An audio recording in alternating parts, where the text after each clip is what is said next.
Assim como Moisés recebeu a lei de Deus no Monte Sinai e ensinou o povo de Israel, Jesus subiu a montanha, assentou-se sobre ela e ensinou os seus discípulos e a multidão, como o novo, verdadeiro, maior e melhor Moisés. O que você faria se, no dia do seu aniversário, alguém chegasse em você e dissesse assim: neste dia tão especial da tua vida, ou te mandasse uma mensagem, dizendo: neste dia tão especial da sua vida, eu te desejo muitas lágrimas, muito choro, muita tristeza, muito pesar, muita pobreza. Como você se sentiria? E o que você diria para essa pessoa? Ouvi um tá amarrado aí.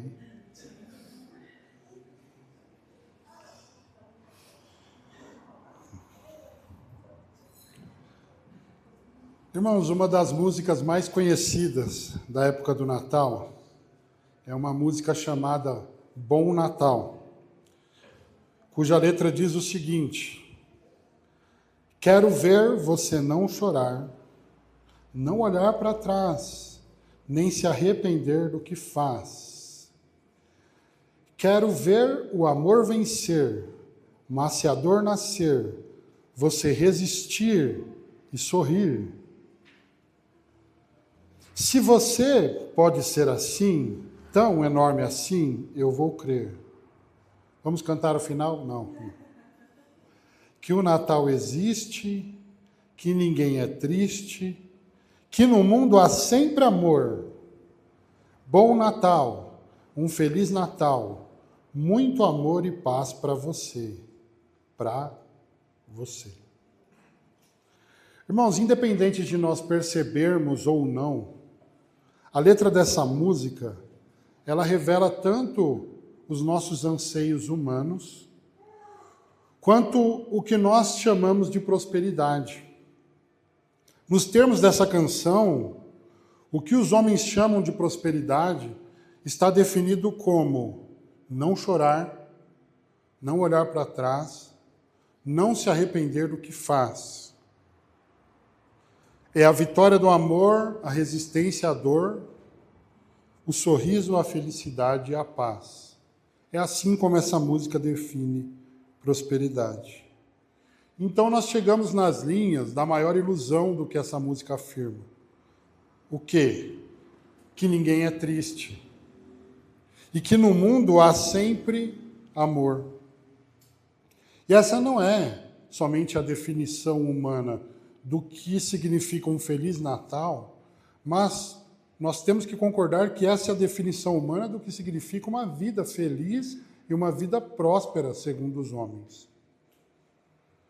E o que mais? Geralmente, uma semana depois, as pessoas costumam cantar outra música, que diz o quê? Adeus, ano velho, feliz ano novo, que tudo se realize no ano que vai nascer. E aí o que diz a música? Muito dinheiro no bolso e alegria para dar e vender. Meus irmãos, a verdade é que aquilo que o mundo e a cultura chamam de prosperidade é exatamente o contrário do que a Bíblia e o Evangelho definem como prosperidade. Por quê? Porque enquanto o mundo diz, quero ver você não chorar, a mensagem do Evangelho diz que a tristeza, segundo a vontade de Deus, produz o arrependimento que conduz à salvação. Logo, o Evangelho quer sim que você chore pelos seus pecados.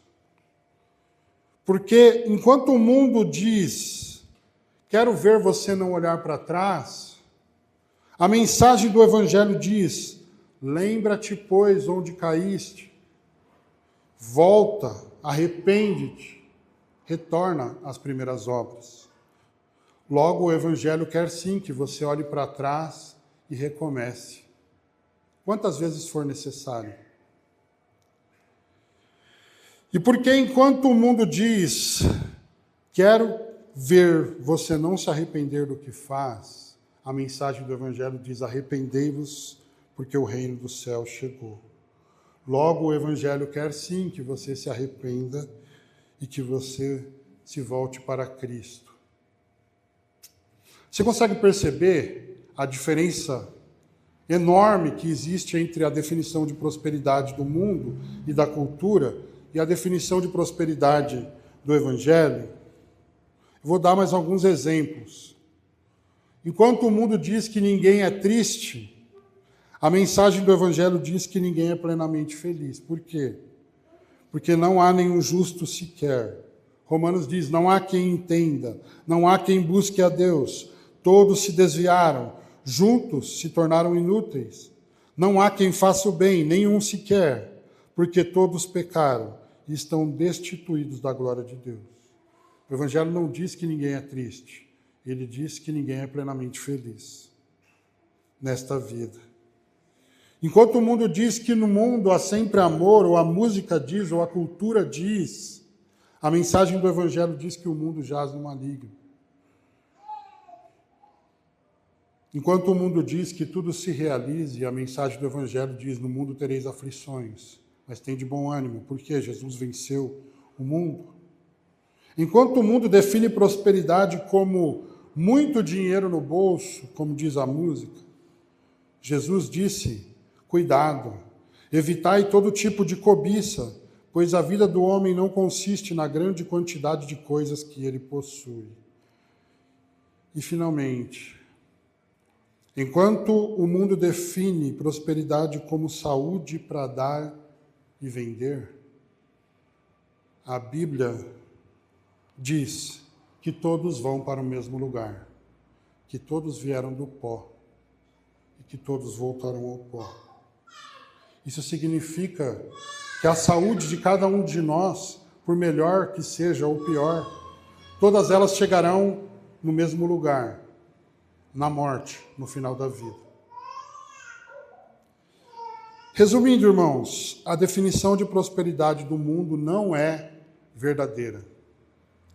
Se nós queremos entender, segundo o Evangelho, o que é verdadeiramente a prosperidade, nós precisamos entender a prosperidade segundo Deus, a prosperidade segundo a Bíblia, a prosperidade segundo a palavra de Deus, conforme definida por Deus. E só assim nós saberemos como podemos nos tornar pessoas verdadeiramente prósperas. Não prósperas segundo a perspectiva do mundo, mas prósperas segundo a perspectiva de Deus.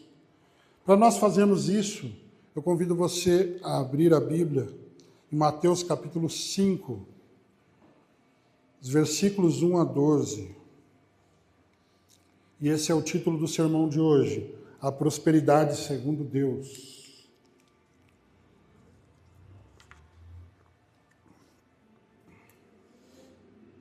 Mateus capítulo 5, versículos 1 a 12, a passagem diz o seguinte: quando viu as multidões, Jesus subiu ao monte, havendo-se sentado, seus discípulos se aproximaram.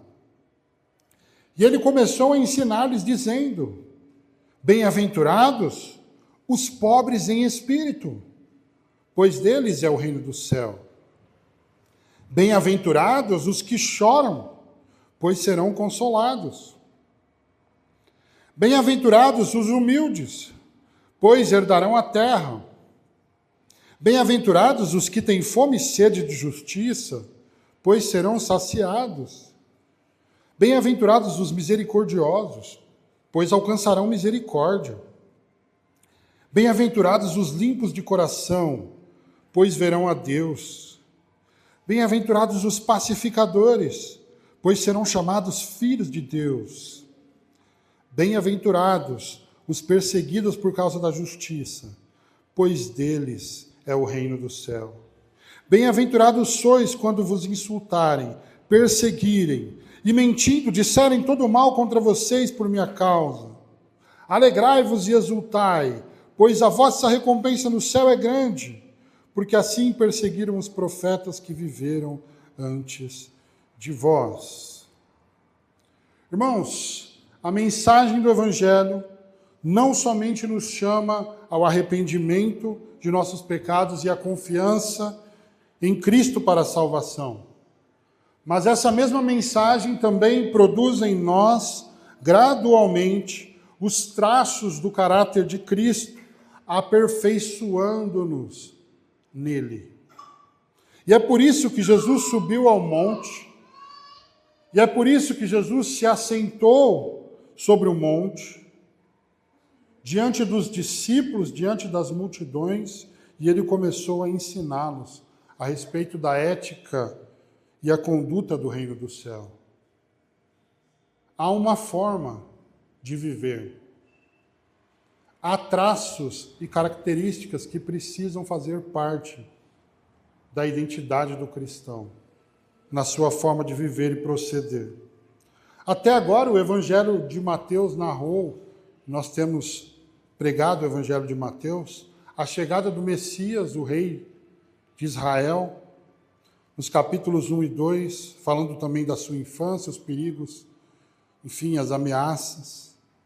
Depois nós vimos a preparação e o início do ministério de Jesus, nos capítulos 3 e 4. E agora nós chegamos ao primeiro grande discurso de Jesus no Evangelho de Mateus, que vai do capítulo 5 até o capítulo 7, que é o conhecido Sermão do Monte. Isso, irmãos, porque assim como Moisés escreveu 5 livros, Gênesis, Êxodo, Levítico, Números e Deuteronômio, o Evangelho de Mateus apresenta 5 grandes discursos de Jesus entre as suas porções narrativas. Então ele narra um pouco da história, aí ele traz um grande discurso de Jesus. Narra um pouco da história, então ele traz um grande discurso de Jesus. Sendo que são 5 discursos no total. O primeiro é o Sermão do Monte, o segundo é o discurso do envio dos discípulos para a missão, o terceiro é o discurso das parábolas do reino, o quarto é o discurso da vida do reino, e aqui tem a ideia de igreja pela primeira vez, no Novo Testamento, aparecendo 2 vezes no Evangelho de Mateus, e o quinto discurso fala a respeito das aflições e do julgamento do porvir. Irmãos, com isso, ao que tudo indica, mais uma vez, Mateus está nos dizendo, está nos mostrando nas entrelinhas que Jesus é o novo, verdadeiro, maior e melhor Moisés, como nós já temos pregado. Ele continua fazendo isso. 5 grandes discursos de Moisés, ou 5 grandes livros, 5 grandes discursos de Jesus. E veja, por exemplo, também, que assim como Moisés ensinou a lei de Deus a Israel sobre o Monte Sinai, Jesus também ensinou e interpretou a lei aos seus discípulos em cima de um monte, sendo ele, portanto, de forma clara, o novo Moisés. E o primeiro assunto que Jesus trouxe no Sermão do Monte, logo de cara, é esse que eu introduzi neste sermão. A prosperidade segundo Deus. E Jesus usa uma expressão conhecida pelos cristãos, que é bem-aventurado. O que significa bem-aventurado? Bem-aventurado significa mais do que feliz. E se a gente quiser colocar numa ideia mais próxima para nós entendermos, bem-aventurado significa próspero. Então aqui há uma definição clara do que significa prosperidade. A pergunta é, quem é mais do que feliz para Jesus? Quem é bem-aventurado para Jesus? Ao contrário de tudo que nós ouvimos neste mundo, irmãos, em primeiro lugar, Jesus considera próspero, Jesus considera mais do que feliz, Jesus considera bem-aventurado os pobres de espírito. Mas quem são os pobres de espírito? Os pobres de espírito são aqueles que têm uma profunda consciência da própria pobreza espiritual, que têm uma profunda consciência da incapacidade de salvarem a si mesmos. E por isso eles não hesitam em reconhecer quem são, eles não hesitam em confessar os seus pecados diante de Deus, porque sabem que não possuem nada que possam apresentar diante de Deus que lhes faça merecedores da salvação. Esses são os pobres de espírito. Eles sabem que eles não podem fazer nada por si mesmos, e por isso eles clamam pela misericórdia daquele que pode. Os pobres de espírito, se nós quisermos uma ilustração, basta nós olharmos para a parábola do fariseu e do publicano. Os pobres de espírito não são como os fariseus meritocratas, que batem no peito, relatando as suas boas ações com orgulho de si mesmos, como se eles fossem capazes de um projeto de autossalvação e de autojustificação. Não. Os pobres de espírito não procedem dessa forma. Os pobres de espírito, eles oram constrangidos, como aquele publicano, que ele nem conseguia olhar para cima. De cabeça baixa ele dizia: Senhor, tem misericórdia de mim, um pecador. E isso mostra que os pobres de espírito são aqueles que não confiam em si mesmos e não confiam nas suas próprias obras, mas confiam apenas no Senhor e na justiça de Cristo. E por confiarem somente na obra do Senhor, como diz a parábola, eles voltam para casa justificados, sabendo que o reino lhes pertence. Porque o reino de Deus não pertence àquele que confia em si mesmo.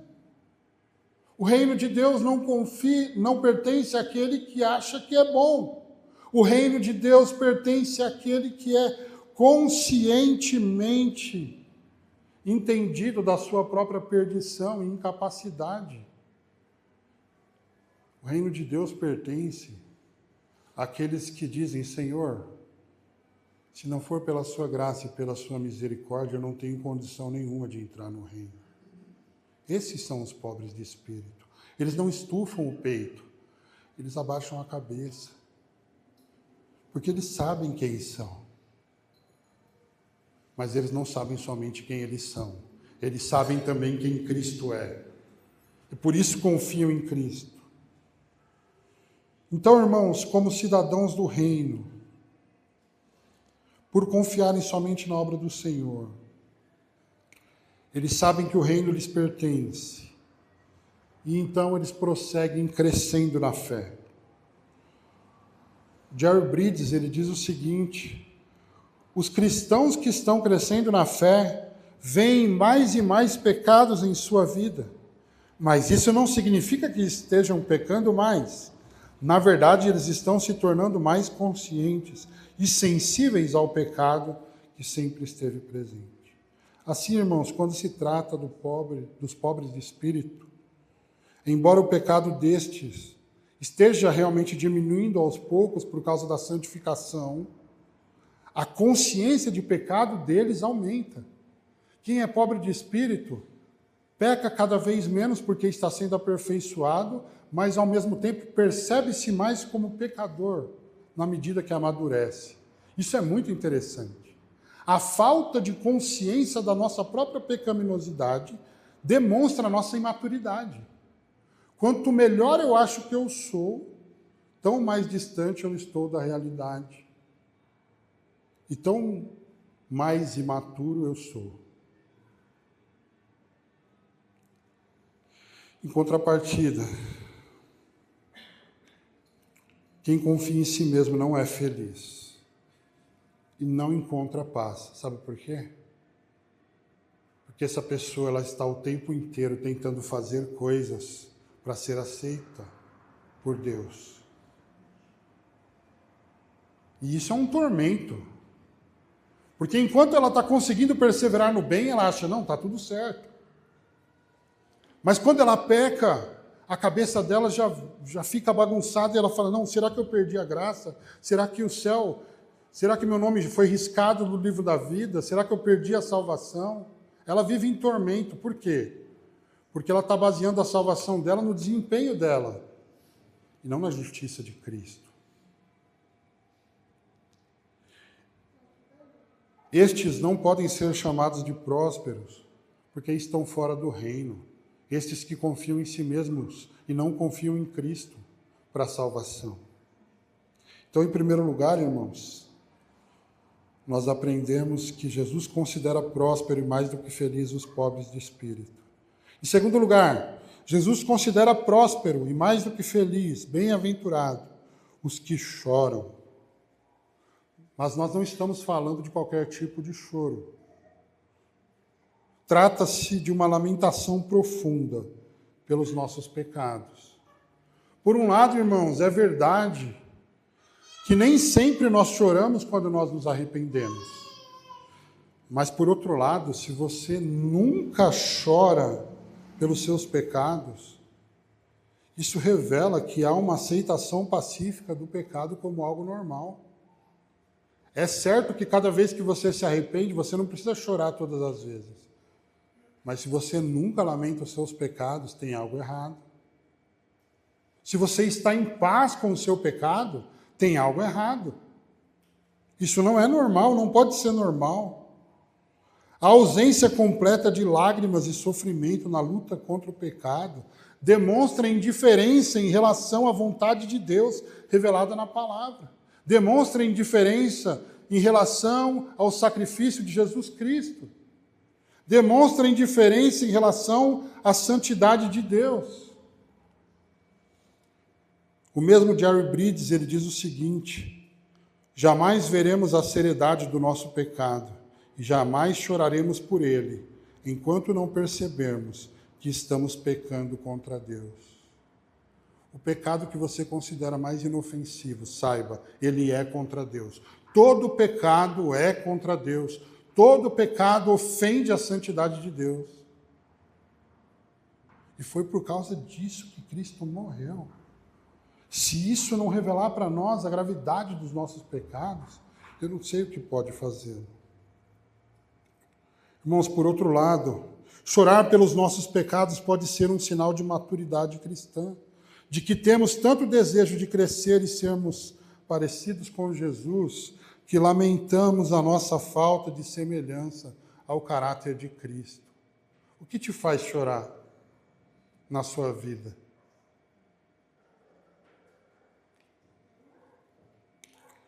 Por esse motivo eu gosto do trecho de uma música que diz: é feliz quem já chorou, ao perceber que é pecador, e ao clamar pelo perdão, os meus pedaços Deus juntou. Irmãos, Deus aceita as lágrimas de um coração quebrantado pelo Evangelho, como nós aprendemos aqui hoje, já. Os que choram, eles são mais do que felizes, porque mesmo lutando e sofrendo com os seus pecados todos os dias, eles possuem a promessa de que no fim, Deus lhes enxugará dos olhos toda lágrima, e não haverá mais pranto, não haverá mais lamento. O tempo de lamentar é agora. Enfim, eles têm a promessa do Evangelho de que eles serão consolados. Quantas vezes você já chorou por causa dos seus pecados?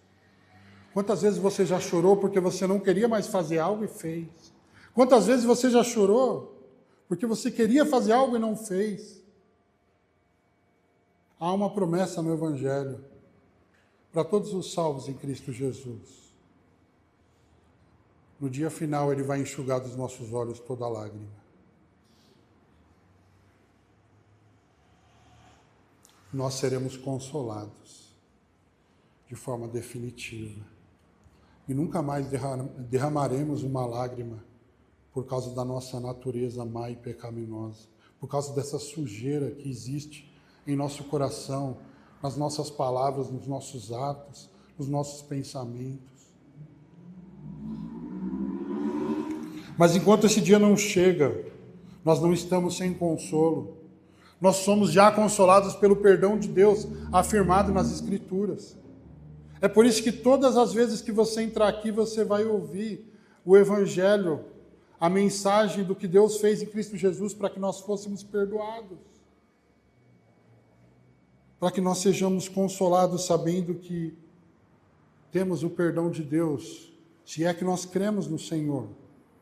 Aqueles que creem na obra de Jesus Cristo têm esse perdão. E se você ainda não crê, creia hoje mesmo. Volte-se para Cristo hoje mesmo. Olhe para Cristo hoje mesmo. E você também será consolado dos seus pecados e salvo da ira de Deus.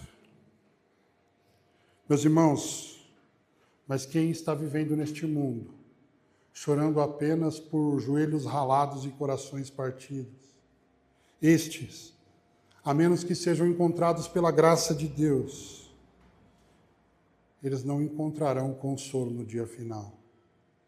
Porque a Bíblia diz que a eternidade daqueles que não creem e não confiam na obra de Jesus Cristo será o choro eterno. Um choro que nunca vai terminar.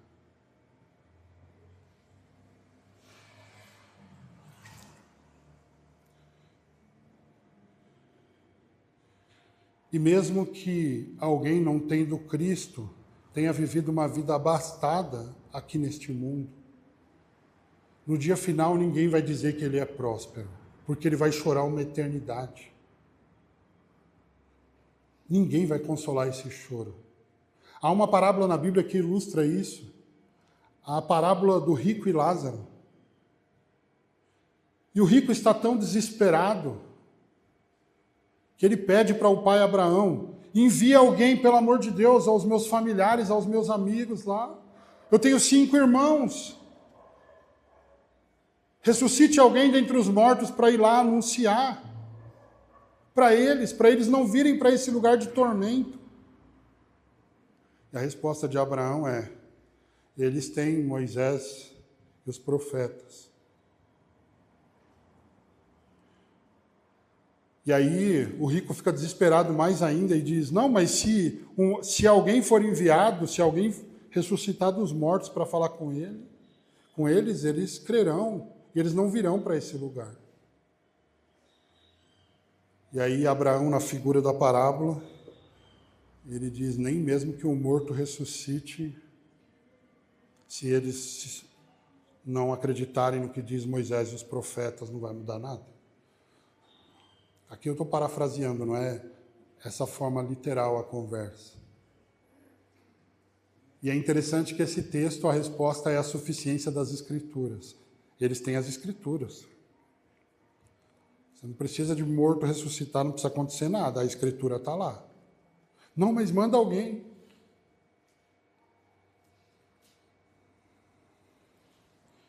Imagina passarem 1000 anos e a pessoa está chorando e rangendo os dentes.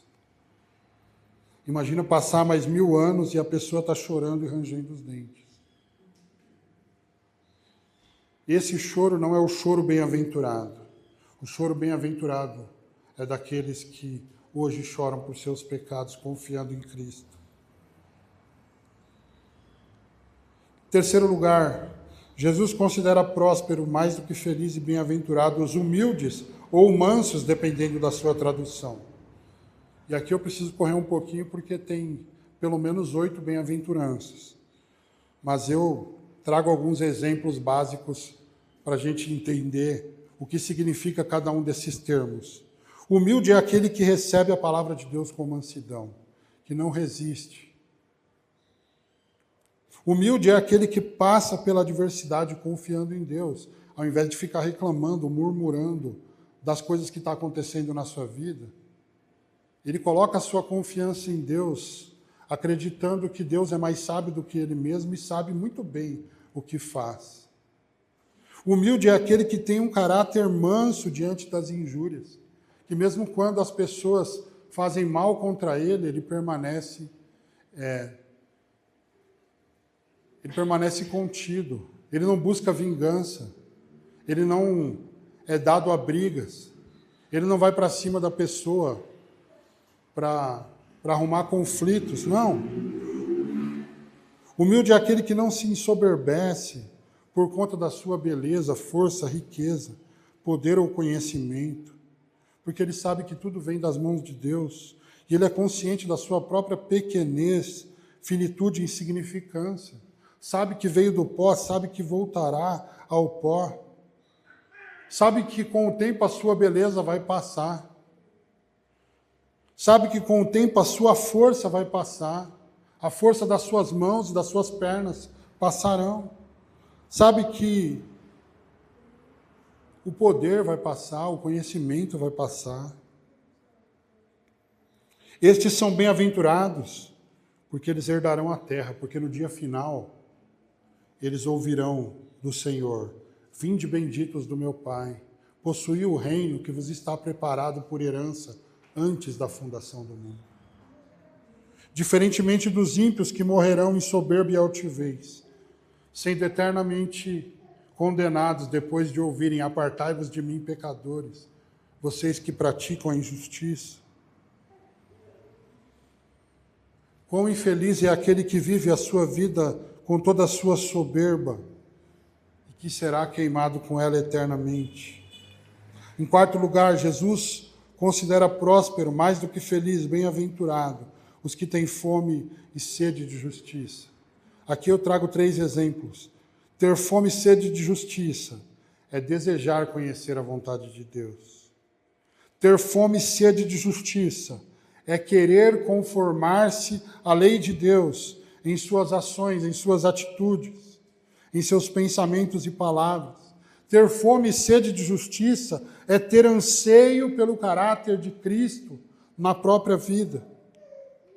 E por que estes são bem-aventurados? Eles são prósperos porque eles serão saciados. Serão saciados porque receberam a justiça de Cristo pela fé, justificação. Serão saciados porque estão sendo aperfeiçoados na justiça, santificação.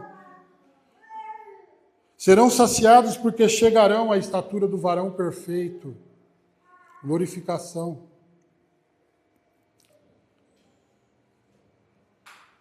Irmãos, no contrário, infelizes são os que têm fome e sede de beleza, de força, de dinheiro, de poder, de prazer, de poder, de conhecimento. Eles nunca serão saciados, morrerão e passarão a eternidade com sede e com fome, que nunca foram saciadas, sem alívio. Em quinto lugar, Jesus considera próspero e mais do que feliz os misericordiosos. Quem são esses? Os que se colocam no lugar do próximo, como a parábola do bom samaritano. Os que repartem o pão com o faminto, segundo a necessidade física daqueles que estão à sua volta. Os que repartem a palavra com o perdido, segundo a necessidade espiritual daqueles que estão à sua volta. Os que perdoam as faltas das outras pessoas, aqueles que buscam reconciliação uns com os outros, ao invés de conservar em si mágoas, ao invés de deixar brotar a raiz de amargura no coração, odiando as pessoas, sempre irritado com todo mundo, sempre apontando o dedo para todo mundo, sempre falando mal de todo mundo.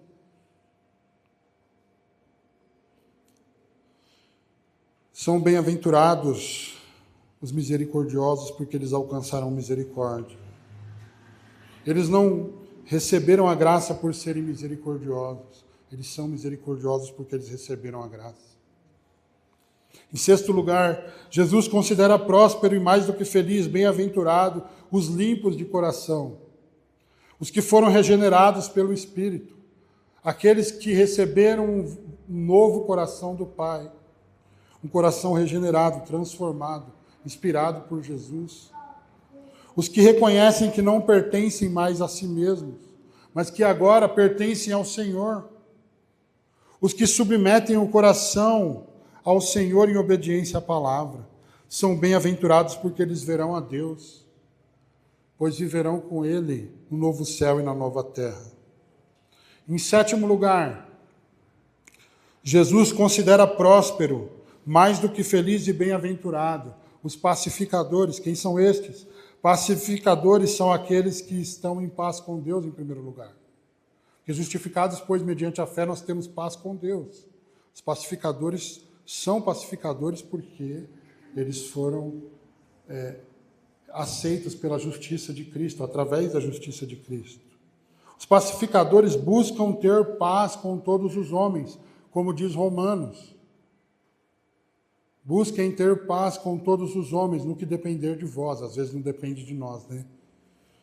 Pacificadores também são promotores da paz e da reconciliação. Os pacificadores, eles não colocam lenha na fogueira quando há conflito entre pessoas, mas eles apacentam as pessoas. Eles chamam as pessoas à consciência, chamam as pessoas à reconciliação, ao perdão, ao conserto. Esses são bem-aventurados porque serão chamados filhos de Deus, uma vez que demonstram um caráter semelhante ao caráter do Pai Celestial. E por último, irmãos, em 8º lugar, Jesus considera próspero mais do que feliz, bem-aventurado, os perseguidos por causa da justiça. Não aqueles que são perseguidos por causa dos seus próprios pecados, mas aqueles que sofrem perseguição por praticarem a justiça, por obedecerem à palavra. Aqueles que são perseguidos pela causa do Evangelho, eles são bem-aventurados porque deles é o reino do céu. Como diz Hebreus 11:38, o mundo não era digno dessas pessoas, daqueles que foram mortos pela causa de Cristo. Sobre estes, Jesus disse, e é aqui que termina esse texto, versículos 10 a 12, bem-aventurados sois, quando vos insultarem, perseguirem e mentindo, caluniando, disserem todo mal contra vocês por minha causa. Alegrai-vos e exultai, pois a vossa recompensa no céu é grande, porque assim perseguiram os profetas que viveram antes de vocês. Mas, pela última vez fazendo o contraponto, aqueles que verdadeiramente pertencem a este mundo, amando suas próprias vidas, não encontrarão lugar no reino do céu, a menos que se arrependam, a menos que confiem em Cristo para a salvação. Mas se continuarem até o fim assim, amando suas próprias vidas, vivendo para si mesmos, eles não terão lugar no reino do céu. Irmãos, essa é a definição bíblica de prosperidade segundo Deus. Pobreza de espírito, lágrima pelos pecados, humildade e mansidão, fome e sede de justiça, misericórdia do próximo, pureza de coração, caráter pacificador, perseguição pela causa de Cristo. E em tudo isso, Jesus é o homem perfeito, é o modelo que nós seguimos, é o modelo que nós precisamos seguir. Ele é perfeito em dependência de Deus, ele é perfeito em humildade, ele é manso, ele é justo, ele é santo, ele é puro, ele é pacificador, e ele tanto foi perseguido pela causa do Evangelho do Reino, que ele foi para a cruz, morto como malfeitor. Esse é o exemplo que os salvos precisam seguir. Aqueles que são salvos serão gradualmente entesourados com esses traços de caráter pela obra do Espírito Santo, segundo o poder do Evangelho, segundo o poder da graça de Deus. Esse é o nosso verdadeiro banco.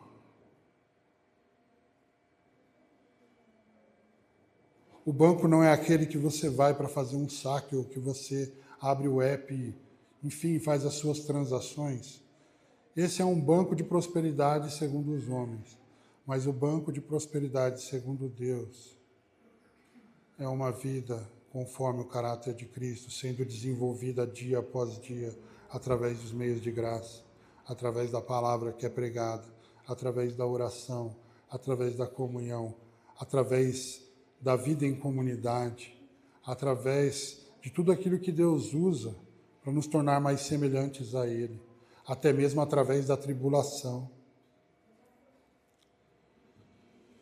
Então, irmãos, hoje nós aprendemos com essa passagem que a prosperidade segundo Deus ela é contracultural, pois não somos bem-aventurados pelo que nós temos. Segundo o Evangelho, nós somos bem-aventurados pelo que nós somos e pelo que o Espírito de Deus nos torna nele. Isso é bem-aventurança. Bem-aventurança é o caráter de Cristo sendo forjado em nós. E agora que nós sabemos o que é a prosperidade segundo Deus, eu te pergunto, quão rico ou pobre você é?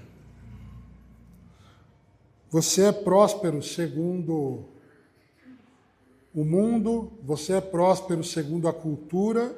Ou você é próspero segundo Deus? O que você valoriza mais na sua vida? O que você tem buscado e valorizado mais na sua vida? O ter ou o ser? Quanto do seu tempo, do seu dinheiro, dos seus talentos você tem investido para se tornar próspero segundo o mundo? Quanto do seu tempo, do seu dinheiro, dos seus talentos você tem investido para ser próspero segundo Deus? Estou me referindo ao discipulado agora. Qual a nossa maior prioridade? Ganhar o mundo ou imitar a Cristo? De que adianta o homem ganhar o mundo inteiro e perder a sua alma? Ou o que dará em troca da sua alma? Jesus disse, aquele que amar a sua vida vai perder, mas aquele que perder a sua vida por amor dele a encontrará. Hoje nós precisamos, irmãos, nos arrepender por colocarmos a imitação de Cristo em segundo plano nas nossas vidas. Provérbios 4,18 diz que o caminho dos justos é como a luz da aurora que brilha cada vez mais até se tornar um dia perfeito. E uma vez que todos nós ainda estamos respirando, isso significa que nós ainda não nos tornamos dia perfeito. Por isso nós ainda precisamos trabalhar, nós precisamos nos voltar para o discipulado, para aprendermos, para trabalharmos, para crescermos como discípulos de Jesus, até que Ele volte, até que a nossa vida termine, até que o dia perfeito seja uma realidade. O próprio apóstolo Paulo disse, eu não acredito que eu tenha alcançado. Meu amigo, se o apóstolo Paulo não alcançou, você acha que você alcançou? A distância entre quem você é hoje e entre quem Cristo é no que diz respeito ao caráter é a quantidade de discipulado que você precisa.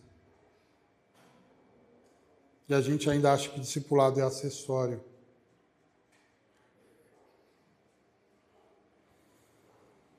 Isso é algo que a gente precisa mudar nas nossas vidas, irmãos. Nós precisamos continuar a aprendermos uns com os outros. Nós precisamos voltar a fazer estudos bíblicos. Alguém sente falta de estudo bíblico?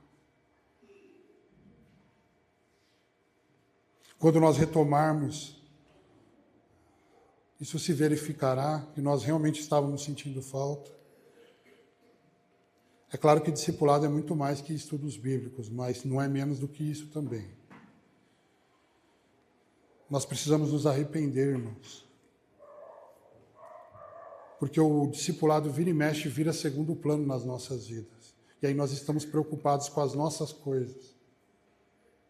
Com tudo que a gente ainda precisa conquistar. E o mundo diz que a gente precisa conquistar para ser chamado de próspero. E muito pouco preocupados com a nossa falta do caráter de Cristo. Com a nossa falta de humildade. Com a nossa falta de lágrimas pelos pecados. Com a nossa falta de misericórdia. Com a nossa falta de pureza, de santidade, de crescimento na fé. Eu te convido então, através da pregação do Sermão do Monte, que nós começamos hoje, a juntar-se aos discípulos e à multidão, a sentar-se também no pé deste monte e escutar as palavras de Jesus com atenção, para que o Espírito Santo entesoure a verdadeira prosperidade ao nosso caráter e faça de nós pessoas verdadeiramente bem-aventuradas, mais do que felizes, prósperas, segundo Deus e para a glória de Deus. Eu quero encerrar o sermão com a leitura de um trecho, o capítulo 1, que é breve, do livro A Imitação de Cristo, de Tomás de Kempis. Eu peço a atenção dos irmãos enquanto eu faço essa leitura. Capítulo 1, da imitação de Cristo e do desprezo de todas as vaidades do mundo. Aquele que me segue não andará em trevas. Com estas palavras, exorta-nos Cristo, a que lhe imitemos a vida e os costumes, se de fato queremos ser iluminados e livres de toda a cegueira do coração. Meditar na vida de Jesus seja, pois, a nossa maior solicitude. A doutrina de Cristo sobreleva toda a doutrina dos santos. E quem tiver o Espírito encontrará o maná que nela está escondido. A muitos, porém, acontece que, ouvindo a miúde o Evangelho, sentem pouco fervor porque lhes falta o Espírito de Cristo. Quem quer, porém, entender e saborear toda a plenitude das palavras de Cristo, deve esforçar-se por moldar nele toda a própria vida. Que te aproveita discorrer profundamente sobre a Santíssima Trindade, se não és humilde, e por isso a Trindade desagradas? Em verdade, as palavras sublimes não fazem o homem santo e justo. É a vida pura que o torna querido de Deus. Prefiro sentir compulsão a saber-lhe a definição. Se soubesses toda a Bíblia de cor e todas as máximas dos filósofos, que te aproveitaria tudo isso sem o amor e a graça de Deus? Vaidade de vaidade, é tudo vaidade, exceto amar a Deus e só a Ele servir. A suprema sabedoria consiste em tender para o reino do céu pelo desprezo do mundo. Vaidade, pois, amontoar riquezas caducas e nelas pôr a sua confiança. Vaidade ainda, ambicionar honras e elevar-se a altas posições. Vaidade, seguir os apetites da carne e desejar o que mais tarde será gravemente punido. Vaidade, desejar viver muito e descurar viver bem. Vaidade, preocupar-se só da vida presente e não prever a futura. Vaidade, amar o que tão vertiginosamente passa e não demandar com pressa a alegria que sempre dura. Lembra-te a miúde daquela sentença do sábio: os olhos não se fartam de ver, nem os ouvidos de ouvir. Aplica-te, pois, a desapegar o teu coração do amor das coisas visíveis para transportá-lo às invisíveis. E somente 2 linhas do capítulo 2 que dizem: há muitas coisas que sabê-las, pouco ou nenhum proveito traz para a alma, e muito insensato é quem se ocupa do que não interessa a sua salvação. Irmãos, não tem nada do que a gente perde mais do que tempo. Esse sermão é um chamado para nós voltarmos à imitação de Cristo, voltarmos ao discipulado e desprezarmos as coisas deste mundo. A minha oração é para que o Senhor trabalhe na nossa consciência, para que o Espírito Santo nos capacite a lidar com a nossa vida, produzindo em nós o caráter de Cristo. Vamos orar. Senhor, nós te louvamos como servos teus, que dizemos que fomos salvos por Cristo Jesus, que fomos justificados, que fomos perdoados, que fomos adotados, que fomos aceitos.